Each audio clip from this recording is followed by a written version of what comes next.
How to add gradient overlay to video in Wix Studio.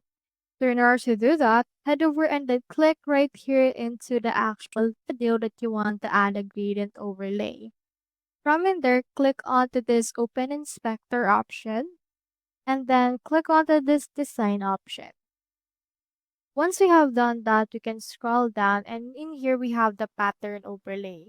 Expand that and make sure to apply it. Now in here we have patterns. So we have in here gradient. So let's choose the gradient one from this case. Now from in there, you can actually also change up what it looks like and you can change the colors. But for now, this is what it looks like into the actual pattern overlay of your video. You can also expand because they have a lot more options like this gradient option right here. You can change it according to your liking and then just expand or explore other more overlays it has.